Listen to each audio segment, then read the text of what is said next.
যোৱা 5 আগষ্ট তাৰিখে ইউটিউবত এটা নতুন টিজাৰ আহিছে হয় নতুন অসমীয়া ছবি যোদ্ধা দ্য ৱাৰিয়ৰ অফ লাইফ বুলি নতুনকৈ চিনেমা এখনৰ টিজাৰ এটা আহিছে সো আমি টিজাৰটোৰ ওপৰত আজি আলোচনা কৰিম আৰু লগতে আজি আমি আলোচনা কৰিম এখন নতুন ছবি যিখনৰ পোষ্টাৰ মুকলি হৈছে হয় থাকি আপোনালোকে হয়তো সোশ্যাল মিডিয়াত তাৰ বিষয়ে দেখি আছে বলক ভিডিঅ'টো আৰম্ভ কৰোঁ নমস্কাৰ মই কাৰ্তিক আৰু সকলোকে স্বাগতম জনাইছোঁ মোৰ ইউটিউব চেনেল অসমীয়া চিত্ৰকথাত যোদ্ধা ছবিখনত মুখ্য অথবা লিড ৰোলত অভিনয় কৰিছে ৰাজকুমাৰী আৰু লগতে মেইন ফিমেল ৰোলত দেখা যাব অলিস্মিতা গোস্বামী আৰু মই ভাল পোৱা লগতে বৰ্তমান ভ্ৰাম্যমাণ জগতৰ মঞ্চ কপাই ফুৰা অভিনেতা চিন্ময় কাকতিকৈ ইয়াত দেখা পোৱা যাব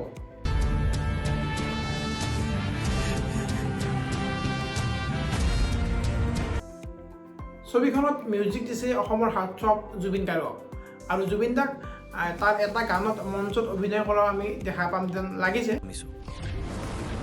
টিজাৰটোত ষ্ট্ৰাগল ৰিভেঞ্জ ফাইট আৰু প্ৰেমৰ বহুকেইটা দৃশ্য দেখা পোৱা গৈছে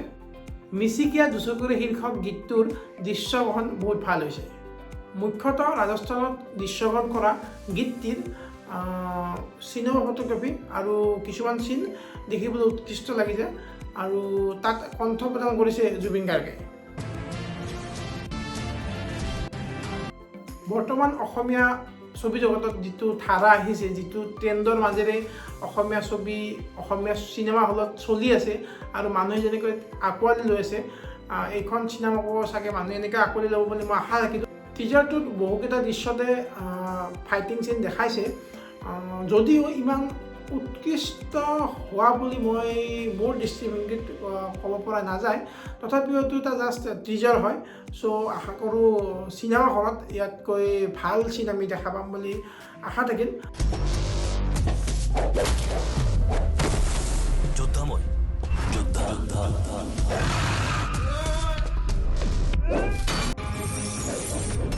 চ' দেখা যাওক 22 আগষ্ট তাৰিখে ছবিখন ৰিলিজ হ'ব চ' ৰিলিজৰ পিছত যদি আপোনালোকক ৰিভিউ লাগে কমেণ্টত নিশ্চয় জনাব আৰু এতিয়া আহিছোঁ আন এটা টপিকলৈ হয় আপোনালোকে থাম্বনেইলত দেখিছে যে খাকী নামৰ এখন নতুন অসমীয়া ছবি আহি আছে জ্যেষ্ঠ সাংবাদিক অতনু ভূঞাৰ পৰিচালনাতে আহি আছে খাকী এই আগষ্ট মাহৰ পৰাই ছবিখনৰ শ্বুটিং আৰম্ভ হোৱা বুলি জানিব পৰা গৈছে